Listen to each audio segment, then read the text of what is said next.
Join us for the Pledge of Allegiance.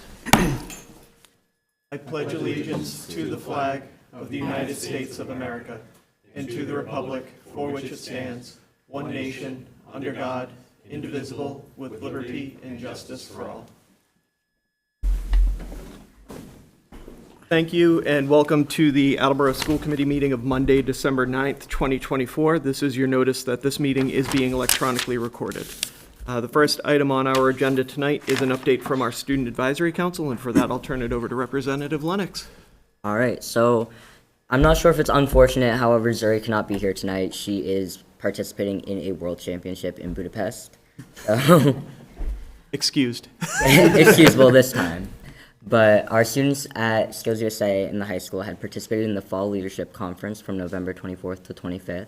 The purpose of the conference was to help students become effective leaders. And 7 students from the high school worked with businesses from multiple different industries, heard from distinguished guest speakers, including Senator Patrick O'Connor, and we learned about the resources that Skills USA offers to CTE students. We competed against many other schools in the state, and we're very excited to announce that 5 of our students had recognized at the state level and had won some very prestigious awards.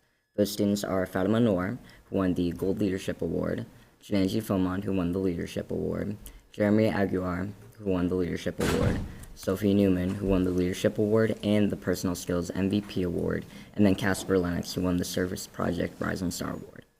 And then Carla, who unfortunately cannot be here because she had work, was one of our students who was accepted to UMass Dartmouth through our MACAC, which is the Massachusetts College Application Celebration. And thank you to representatives from 5 different colleges who had handed out over 120 admission decisions to our seniors. Students were offered acceptances to BSU, BCC, FSU, RWU, and UMass Dartmouth. And as of November 22nd, more than 250 of our seniors have already submitted over 1,100 applications to these colleges and many others. And that's the end of it. Well, congratulations to you on your award. And I believe I saw on social media Skills USA is hosting a holiday event coming up as well? That is correct, on December 15th. Fantastic. Excellent.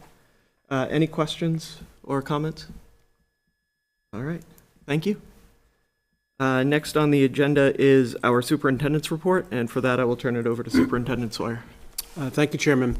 I'd like to begin this evening briefing the committee on the situation at Thatcher. I know that you and members of the community have many questions that remain unanswered as to exactly what has transpired. First, I'd like to express again our concern for the students involved. We know that the most basic trust that we are given by families has been, in this case, violated, and we are working hard to do right by the children involved and to restore the relationships with the families. I also recognize that this is overshadowing both the Attleboro Public Schools, Thatcher in particular, the district as a whole, the community as a whole. And I wanted to say, as superintendent and the person who is required to answer for what happens here, for me personally as well. This is a black mark, and one that we take very seriously and are going to work hard to demonstrate that the trust that is placed in us is well placed, and how we respond to this, I think, will speak to whether or not that trust is appropriately placed. Today, there was quite a bit of happenings, a lot of information in the news. That was all related to ongoings with the police. As you well know, I have my own department and cannot speak to legal matters simply because I'm out of my depth. I don't know that world. I can't really explain it or say much about it. What I can say, though, is that what happened today reflects those proceedings and does not reflect anything that has happened here in the school district at this time. In this moment, we are still grappling with an open and ongoing personnel investigation. And until that has concluded, and we hope that that will be at that finish line sooner than later, but until that is concluded, we really can't speak to it, and we'll continue to take that stance until we're in a different place. I know that that's frustrating. I know that people want information, and we do our best to operate in transparency so that people don't have to worry about whether or not they know what's going on. But there are some matters that make it hard to say what we'd like to say. And there's a lot of things it would be a lot easier to be able to talk about, but in this moment, it is not in our best interest to do so, and so we're not going to. That said, I do think there are some things that can be said. The first is that in reviewing what we know so far in the allegations that were made, I believe that, to the best of our knowledge at this point, that the Thatcher administration has responded to the incident exactly as we would expect them to. The first thing they did was placed their emphasis on ensuring the safety of not only the students who were part of the initial report, but also the other students who were also in the room at that time. And so, when we get a report like this, we take every report seriously, and it takes a little bit of time to do some information gathering about what exactly has happened. I want to be very clear. If we overreacted to every single thing that anyone ever claims may have happened, not only would that be a tremendous, drain on resources, but it would also lead to all kinds of unnecessary problems. That said, because we have to take every report seriously, we do, and to do so and do so appropriately is time-consuming. And so, we received the initial report. We first went and worried about the safety of those involved. That's why the teacher was removed as basically the first act by the administration. Then, in the time that they had left before the day ended, they were in fact-finding mode, looking to gather as much information as possible, because this was the last day of school before the holiday break for Thanksgiving. And, there was a real opportunity to try to get as much information from the people who were directly involved as possible. So their emphasis in that moment was to gather that information, because when we get to the communication part of the story, where we have to now relay the information that we received, the better the information we have, the more we understand what we think has happened and transpired, the better position we are to act in a way that is appropriate and in accordance with the facts as we understand them. So they had limited time to do that, and that was their focus in that moment. And then as soon as they cleared that and the day ended and people had left, they went right into communication mode, both in terms of notifying the proper authorities, both DCF and the APD, but also reaching out to the families who are affected. And then, the next day, working on the communication to families who were indirectly affected by virtue of being in the classroom. So, from where we stand, that's the right order of things. And, we believe that puts us in the best possible position, because part of, again, what people are grappling with is that these things take longer than people want them to, myself included. But for us to be in a position where we have the authority to take action if we find that upon completion of the investigation there's reason to, we need to put ourselves in a position where we have the authority to take such action. And if we rush, if we make mistakes, if we do things we're not supposed to do, if we don't follow our policies or the law, we put ourselves in a position where our desire to do right by those who are harmed will be undermined by the fact that people can make claims against procedure and get out of things out of technicality. So that's why we have to really be meticulous and thoughtful and thorough and make sure we have everything right before we can wrap things up. And that's exactly what's been going on ever since.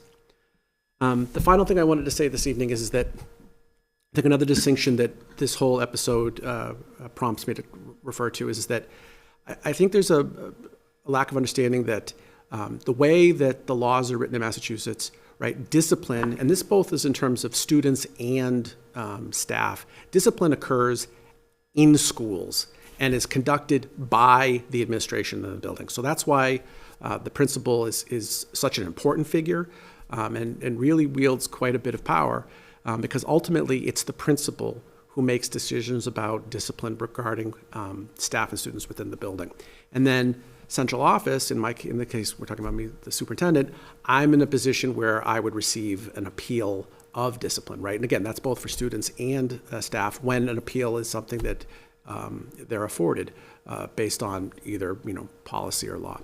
And so for that reason, I stay out of the investigation because I need to be able in a position where I'm receiving the appeal, and therefore it's not much of an appeal if I'm listening to my own decision. So that's why I remain independent, so that I can be in that position to hear an appeal if one is required. That said, though, central office does have some important roles to ensure that these things go the way they are. And one of those is that it's our responsibility to make sure that the buildings are prepared for moments like this, right? I'm here to tell you, when something like this occurs, the principal, this is almost certainly the first time they've ever had to deal with something of this magnitude. And so, like anything in life, if you have never done it before, it's all new, and that only makes it more difficult. So the work we do as a district in preparing our administrators for the unlikely event that something like this happens is part of the work that we do, and we believe that Thatcher has handled it well. It reflects that they were prepared and didn't make many of the common mistakes that I think we've seen happen on other occasions in other places as a result of not knowing quite what to do. Another aspect of this is that we're going to have to take a good hard look at what could we have done, if anything, as a district to prevent this from happening, right? So part of what we always do when something bad happens is look at what are the consequences for it, but also, was this something that we could have prevented and should have seen coming and could have done something ahead of it? And so we're going to be taking a good look at questions around what reason might we have had to be able to prevent something like this happening, or in the end, is this simply just a matter of someone's bad judgment? And we're ultimately accountable for bad judgment too, but certainly there's a big distinction to be made between bad judgment and are not necessarily doing everything we're supposed to do to make sure that the right people are in place to make good judgments. So we'll be taking a close look at that. And then finally, it is our place to make sure that this is a district in which there is accountability for bad choices.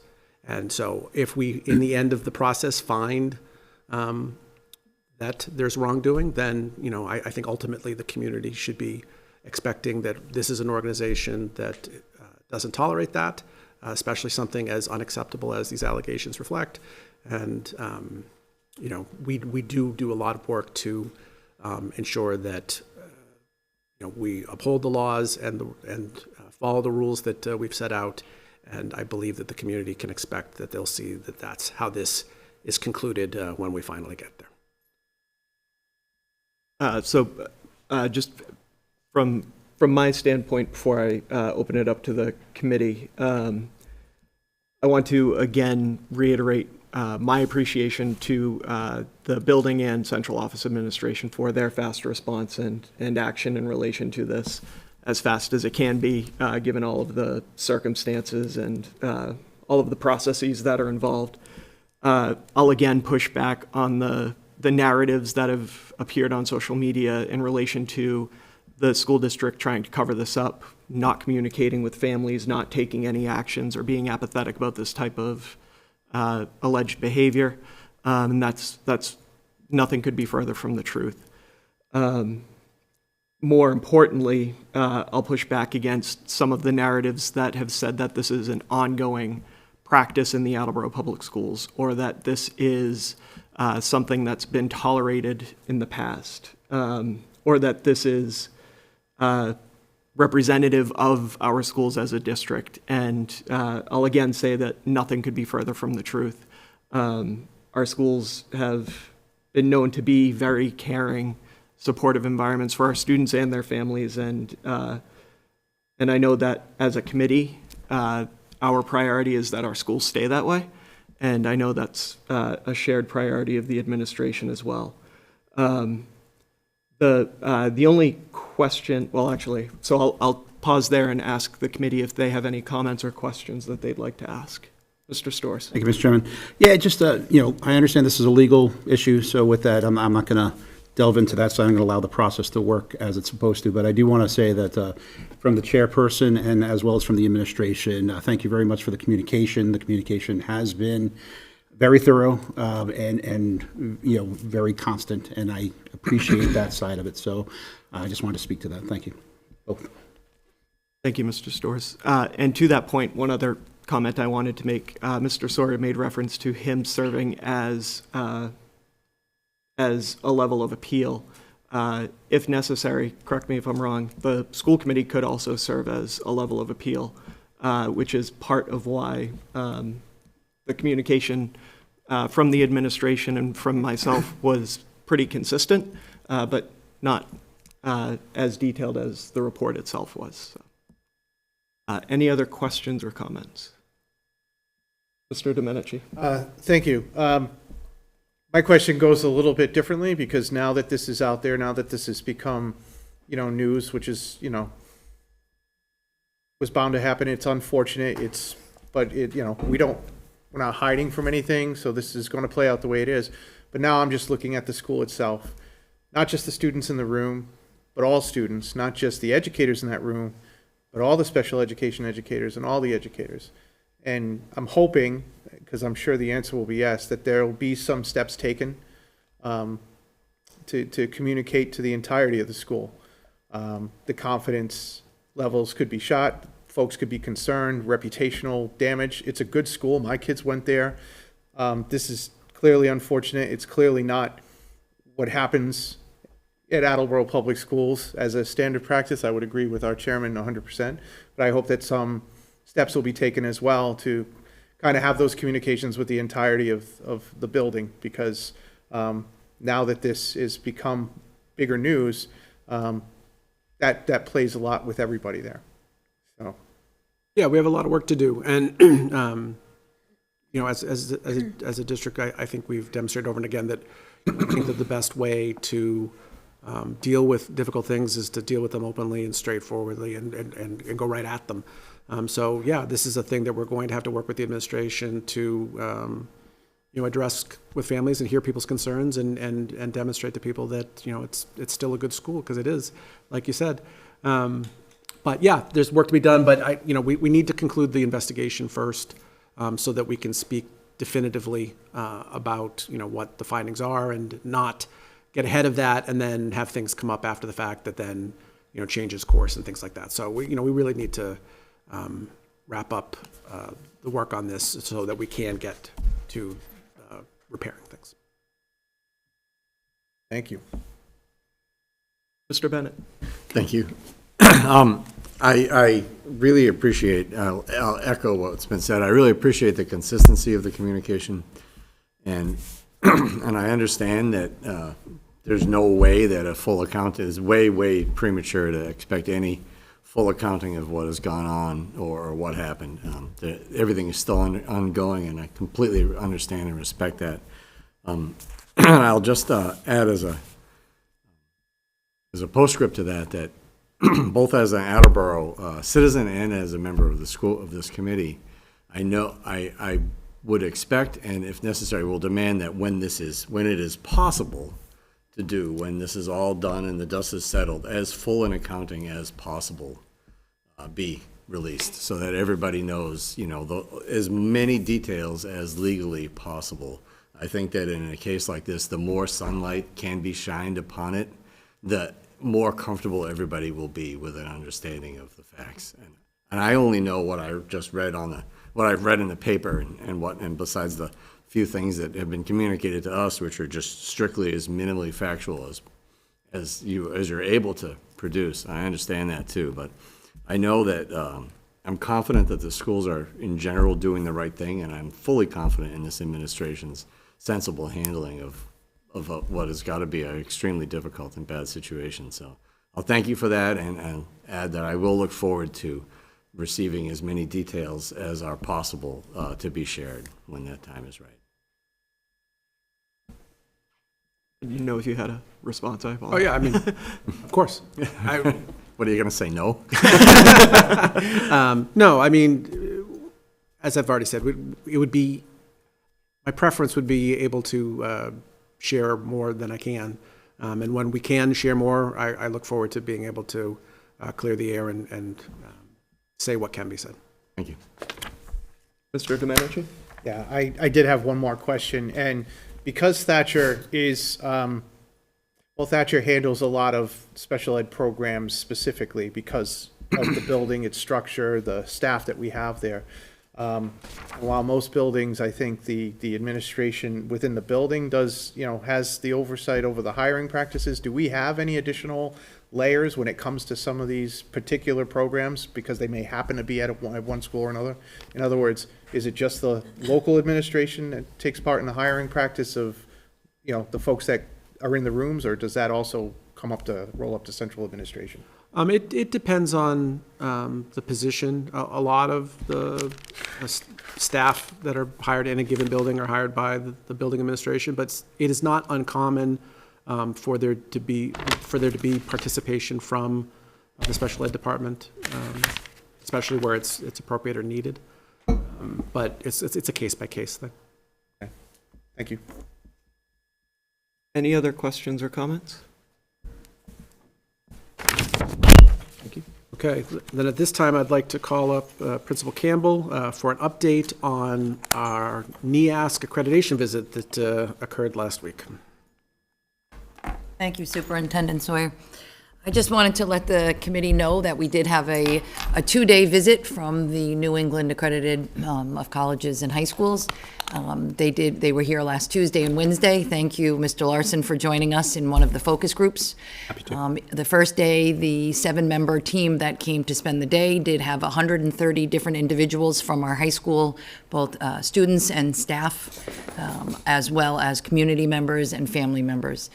There were a lot of discussions that were had the first day, as well as follow-up conversations that were had the following day. And they were truly amazed at what we consider our comprehensive high school here in Attleboro. And it was nice to stop for a minute as we were explaining to them what we do every day and hear their feedback back on really where we are as a school, both academically as well as our CTE programs.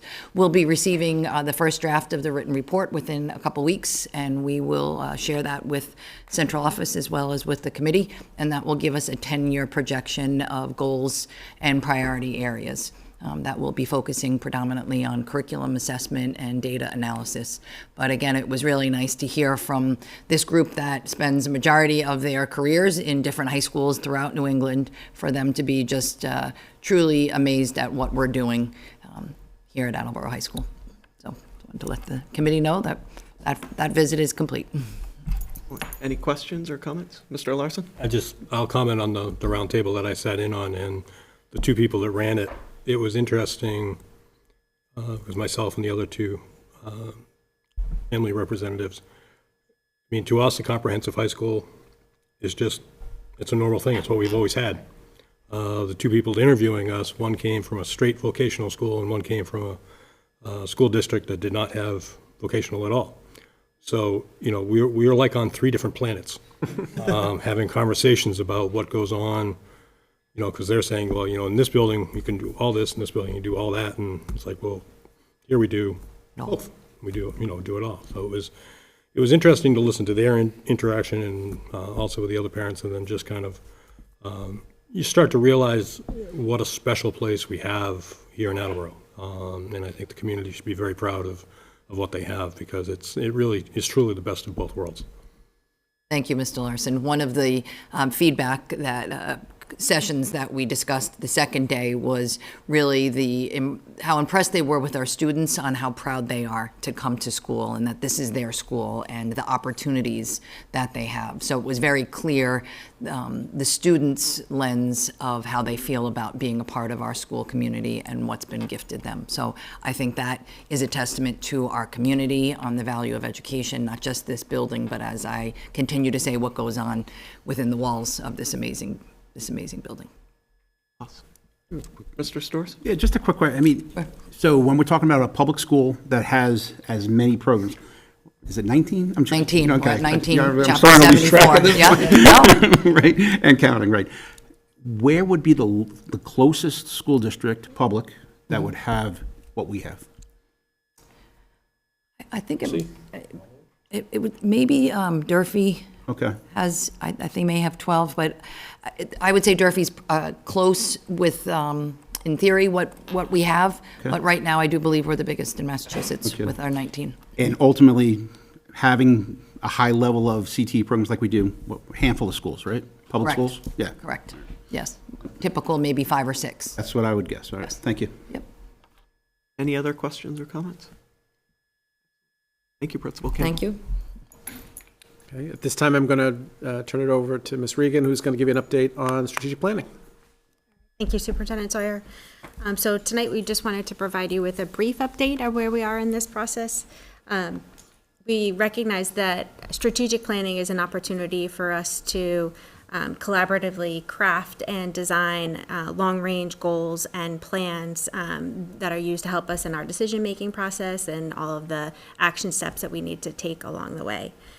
This year, what we've decided to do is we separated out the process into 2 distinct phases. So we've completed phase 1, where we invited families, educators, and the community to 5 different focus groups where they had the opportunity to comment on our current tenets, so our mission, vision, and then the 3 goals that we have proposed for the year, including one focusing on teaching and learning and high-quality instruction, the second being personalization of learning with our Portrait of a Graduate pillars, and the third is continuing to enhance our collaboration with the community and families to provide meaningful reciprocal relationships.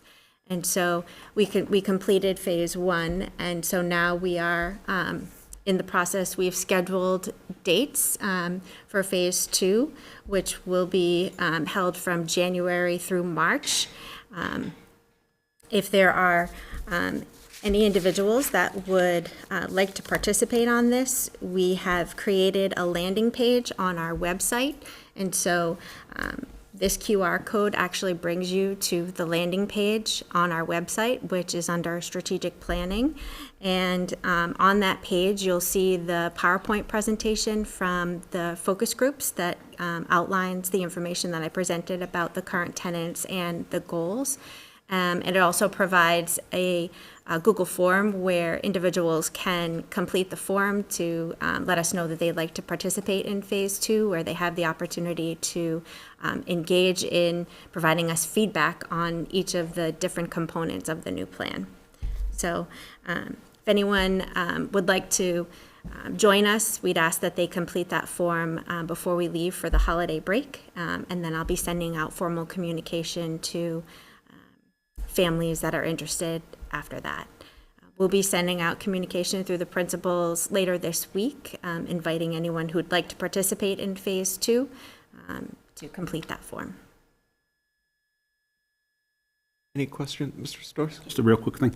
You know, when you brought up Portrait of a Graduate, it's just something that, came to mind, that Attleboro has always been at like the forefront of these things, and I've seen it over the years, that we're kind of leading the way in so many areas, in Portrait of a Graduate is one of it. And now you start seeing other school districts kind of borrowing from Attleboro and taking credit for concepts that we're starting here. And I think it just shows, how great the administration and the staff is at thinking in the ways that we should be.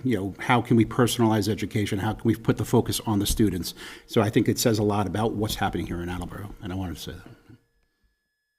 To that point, I think it was back in 2019, I found a school district that had a pen that said something along the lines of engaging, challenging, and aspiring. And I was like, that sounds very familiar. But any other questions or comments? Thank you. Thank you. At this time, I'd like to hand the presentation over to former City Councilor Mr. Mark Cooper, who is the current chair of the Comprehensive Plan Committee. He'll be providing us an overview of the work of the committee and engaging to seek input from you as well.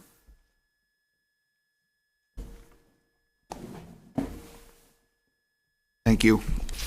Good evening, Mr. Chair, members of the committee, members of the administration. Again, for the record, my name's Mark Cooper. I live at 149 West Street, and I am here in my capacity as the chair of the Comprehensive Plan Committee to review all of you the work that the committee has been doing, but also to seek your input in the planning phase of the comprehensive plan. So I will, am I up here? Oh, I suppose I was. I thought I maybe. I'll open it up for you. While you're doing that, I'll keep going. So what is the comprehensive plan? It's a long-term, 10 to 15-year plan that guides growth and change in the city. Our existing comprehensive plan was drafted in 2012, and it's divided into chapters. And we take a whole lot of data and input, and we create a plan looking forward, right? Looking into the future. What do we, as the citizens of the city, and the boards and commissions, want the city to look like over this 10-year period? There are 7 key components. I won't read them all to you. Here you all will have or have received this presentation, but really we're focusing here tonight on community facilities and services, right? But I think the schools could go through almost all of these components. The schools could be woven into each of these areas. The framework for the comprehensive plan includes the typical things that you just heard talk about the school's comprehensive or strategic plan, right? It's about the vision, the goals, and identifying the key issues, and putting those into a plan that you can make actionable, and that can drive the things that you do in the city, and you have something to fall back on to say, this is what the citizens of the city said they wanted to do. Getting really to the what's the ask, why is he here tonight, is really to ask questions of all of you.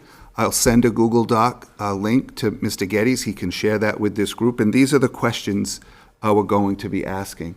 What's going well in the city of Attleboro, in your realm, or generally in the city? You can combine them. You don't have to, you don't have to do 2. Take your school committee hat off and do a citizen one. If you want to include it all in there, that's perfectly fine.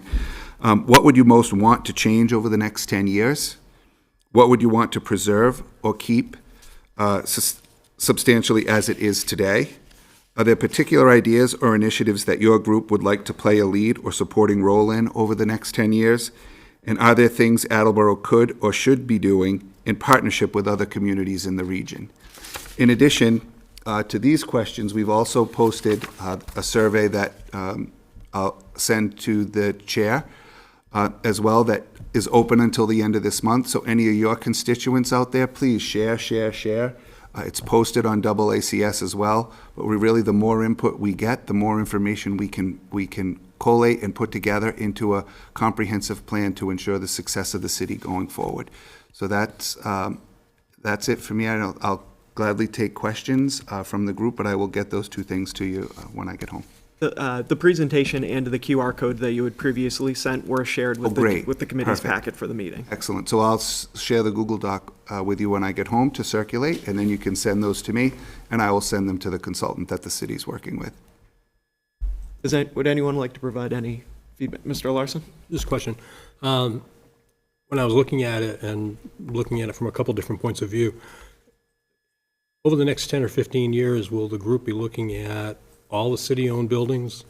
That's Because I know it's one of the Yes. 7 factors, and I was just thinking that, that when I think the city owns 33 or 34 collective buildings, including, and, the schools are part of that. Yes. And, we were having a discussion a while back, if a roof only lasts 40 or 50 years, you should almost be doing a roof project almost every year, every other year, somewhere in the city. And looking at, reviewing all the buildings as part of this, I think, especially what, in the next 10 to 15 years, what the city has coming ahead of it. Yeah, and I think many, if the superintendent hasn't been interviewed, I'm certain he's on the list. So we will get to him. But I think there's a lot of departments in the city that most of them have been, a lot of them they're going through an interview Yep. process. That's great. But I also think you all should remind the committee of that important piece, right? Around infrastructure improvements that you need or want to see over this 10-year period, really addressed in the comprehensive plan should be included. Mm-hmm. Thank you. Don't hesitate to put it in there is my suggestion. Mr. Storrs? Thank you, Mr. Chairman. What's the timeline? You know, when's the end goal timeline for this? So we have the survey open till the end of December. Okay. And then they'll take all that. We're also going to all the other boards and commissions in the city that we thought were connected pretty heavily to the comprehensive plan. The survey's open till the end of the month. They'll go into the farmer's market as well to try to get some community input. We've had some community meetings. The goal, I think, is to be wrapped up the end of the summer, to have something for us to react to. It's a lot of information, as you can imagine, right? We're out there really pounding the pavement to get input and seek feedback from the community. So it's a lot of information to sort of aggregate and put together. The other thing I want to mention is the participation from the high school has been spectacular. It really has been spectacular. The students have been engaged. They've empowered the students to create logos for each of the sections that you saw. They've done some of that work. They've looked at data. They're asking probing questions about what does this mean? What does that mean? You know, I always, as the council president, I always got the token civics student that reached out to me about what were some of the issues in the school, in the city that they could go see or look at. You know, I've been all over with students, met them with their families, talking about different issues that were before the council at that time. This is a big one, right? That the students, particularly in the high school, really should be thinking about what do they want their Attleboro to look like. They need to be engaged in that discussion. And to this point, they truly have been both feet in, standing up, the marketing team, the graphic design team around the logos and things like that, but also the data that they've pulled, the questions that they asked. You know, that we asked them for sort of what I thought was a reasonable lift, and they came back with multi-page design documents, questions, comments, data that we hadn't looked at, things that were important to that group, all of which was really important for the creation of the document. So thank you to the schools for embracing that. You know, it's difficult to bring a consultant. We also have, you know, Mike Davis is on the committee, who has been helping spearhead that conversation internally in the schools, and you know, I appreciate his efforts in that work, and that has been really A+. Mr. Storrs? So the reason I asked about the timeline is because we talked about it at our last meeting. We're now going through a new process where we have an outside organization taking a look at our schools, you know, space allocation and all that other stuff, which seems to me would play directly into this, because ultimately what's going to come out of that, besides redistricting and things of that nature, it's also going to come down to how much space do we have currently.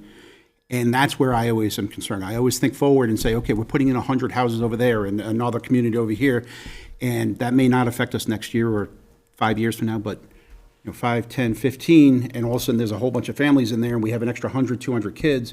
How do we deal with that? And then we start redistricting again and all this stuff. So I think it's very important that information get provided to you, because ultimately, like, I don't see anybody wanting to get a 10th school, you know, but in the future, you never know. That's the kind of thoughts that we're thinking about, is because we know that all of this development is happening and all these communities are going in with plans, and I'm always thinking about how's that going to affect the schools in the future.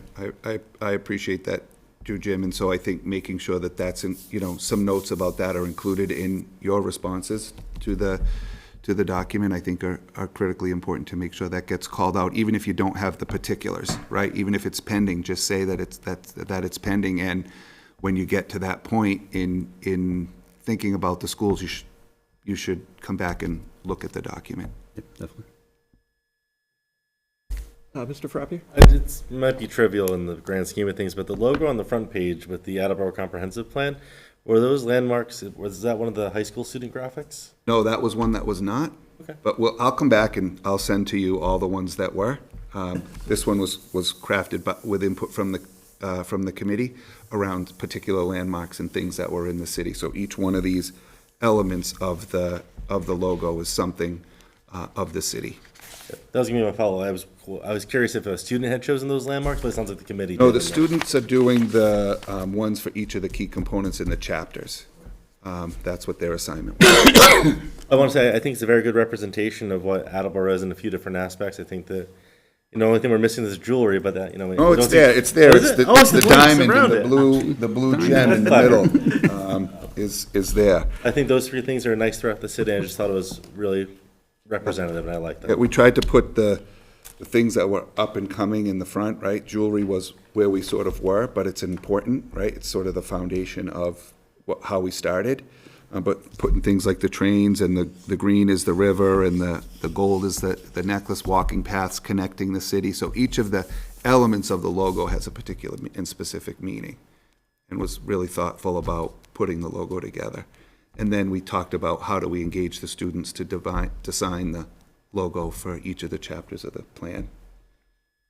And I'll send to you what the students have done so far too. I have that, just so you can share with the group so they can see. Thank you. Mr. Domenici? Thank you. It's good to see you in a civic capacity again, Mark, just from all your time on the council. And it's great to see so much engagement from the kids because they're going to be a significant part of the next 10 to 15 years here in Attleboro. My question is, I think I get notifications from the city of Attleboro. I sign up for the alerts, and so I'm thinking it may be possible. I may have already filled the survey out because possible that the city might have already sent something out. I mean, if not, I'm happy to look at it again, but I was curious if you would know that might have been the case. It might have been because we are literally blasting the city with the survey. But really, if you did that and you weren't thinking school committee, if you now want to think school committee or schools and go through and think about it. I put both hats together. Perfect. I just figured that was. But as you review the Easy way to do questions, you'll those are the questions there. If you answered those, then you'll know. Okay, All right? thank you. Any other questions or comments? All right. Thank you so much, Mr. Thank you very Cooper. We much. appreciate it. Thanks. Have a good night. Thank you, you too. And you concluded your report. Yeah. Thank you, Superintendent Sawyer. Next on our agenda is consent items. There are 6 this evening. So I will entertain a motion to accept a donation in the amount of $75.06 from Bliss Brothers to the class of 2026. Motion to accept a donation in the amount of $112.89 from Chick-fil-A to the class of 2026. Motion to accept a donation in the amount of $22.65 from BJ's Brewhouse Incorporated to the class of 2027.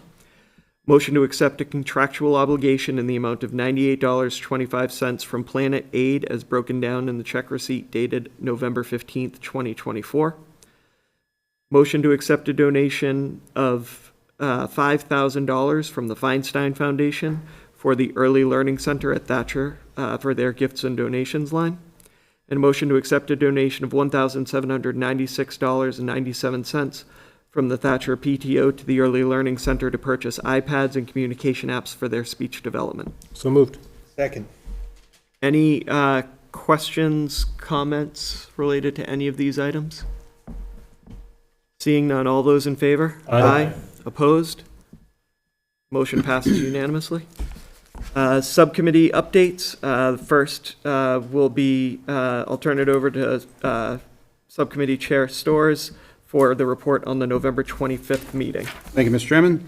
Yes, so the Policy and Personnel Subcommittee met November 25th, and the following motions were all voted out unanimously. I'll do them in the groups as provided in the agenda. Group 1, so we're just noting the review dates, so no changes. GBEB, staff conduct. GBEBE, employee attendance. Policy GBGCA, employee child care program. GBK, staff complaints and grievances.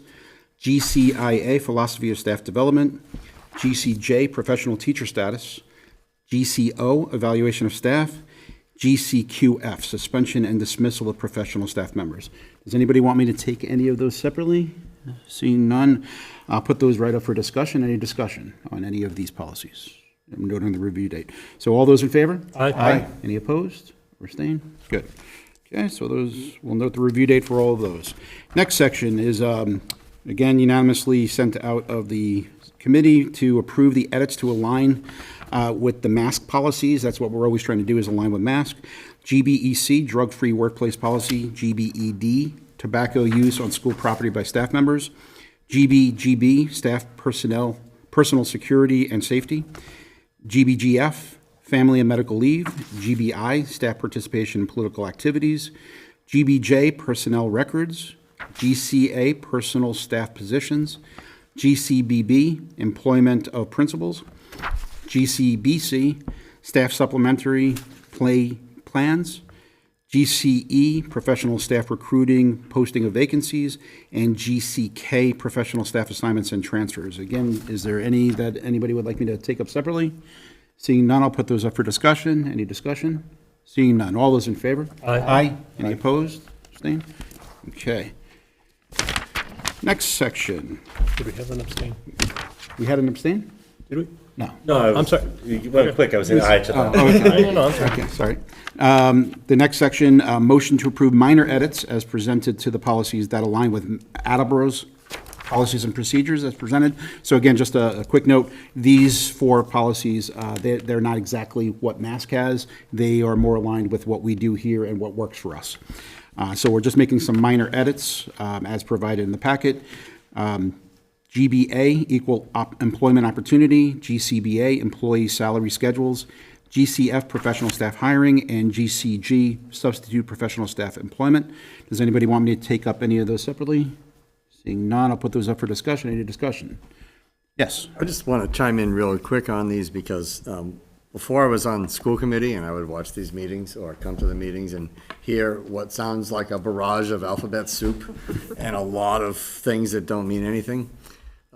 I used to sit and watch and go, how are they intelligently voting on this right now, right? And I just like to make sure that folks who are maybe are tuned in because of the news or because of the comprehensive plan or whatever, just understand that the policy committee goes through, and they're arduous, and I'm on the policy committee, so I know this. We go through these policies in minute detail, and we look at every comma and everything that we can. We do our absolute best to really understand these things when we vote on them. So that's just for anyone who's not aware of that. We're not just going, oh yeah, this is all fine. I appreciate you saying so, and a lot of the credit needs to go to the administration. We meet almost monthly, and the administration, we're doing full sections of policies, sometimes 30, 40, I think we've hit 60 one time. Like, it's crazy numbers sometimes, and the administration is always well prepared, and they've done their work, and then the committee members, so thank you to everybody, but I appreciate you bringing that up. All right, so with that, is there any discussion on these? Okay, all those in favor? Aye. Any opposed or abstain? Okay, great.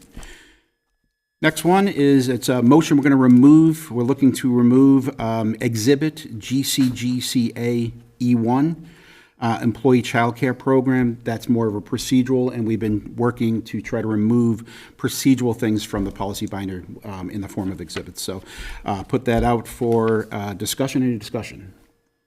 Seeing none, all those in favor? Aye. Any opposed or abstain? Good. Okay, next, it's a motion to approve the edits to policy GB, equal educational opportunities, that was provided to the committee. Put that up for discussion. Yep, please. JB. JB, yes, JB. Oh, I'm sorry, JB. Any other discussion? Seeing none. All those in favor? Aye. Any opposed or abstain? Good. Thank you. Next, motion to approve policy KHA, public solicitations in the schools as presented. Put that up for discussion. Any discussion? Seeing none, all those in favor? Aye. Any opposed or abstain? Great. Next, motion to approve the updates/edits to the handbook language.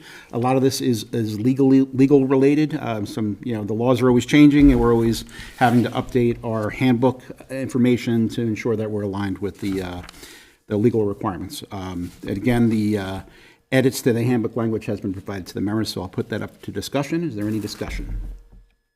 Seeing none. All those in favor? Aye. Any opposed or abstain? Very good. And lastly, motion to approve the high school security officer job description as presented. I just want to say this is a position that already exists. It's already filled. We're just putting into print what the position specifics requirements of the position is, as provided by the administration. Put that to discussion. Is there any discussion, questions regarding the high school security officer position? Yes. Was there a former description of the job that we had, or is this just totally coalescing for the first time? Yeah, I don't believe there was. Yep. Okay, thank you. So I think it has changed a little bit in recent years, become a little bit more specific to what their role is than just roving and what have you. But what was provided, you can see, is a little very specific about what they're doing at the beginning of the day and throughout the day and things of that nature. So, yes, please. And I think more specifically, since this building has opened, it's warranted some changes to the role that this position plays. Very good point. Thank you. Any other discussion? Although, yes, please. I was just curious, is it the 180 days just aligned by when students are in the building? That's my understanding, yes. Okay. All right. No, I thought for some reason there might, I don't know why I thought the security was here on other days as well, but I see that it's 180 days, so I just wanted to confirm. Thank you. Okay, any other discussion? All those in favor? Aye. Any opposed or abstained? Very good. And that, Mr. Chairman, concludes my report.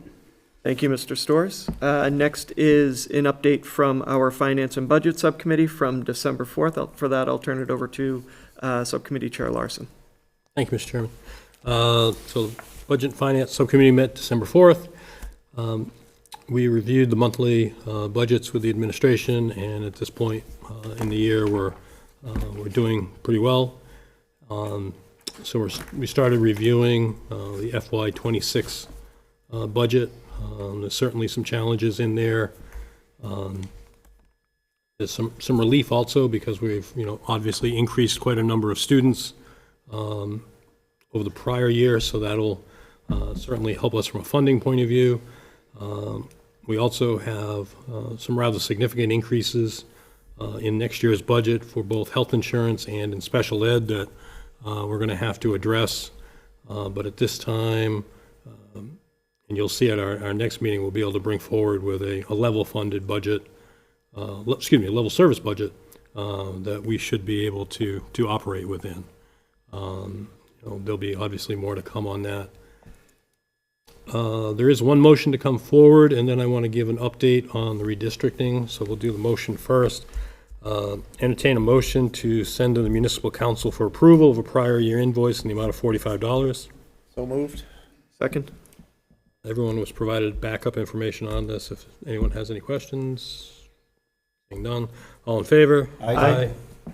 Thank you. Motion passes.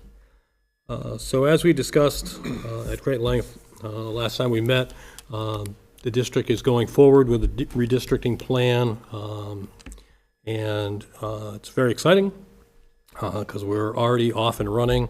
The consultant group that we hired, Ross Haber, will actually be in the city this week, starting to do a review of the buildings to start working on their analysis of the project going forward. So as these events and as different updates come, I'll certainly keep everybody up to speed with where we are.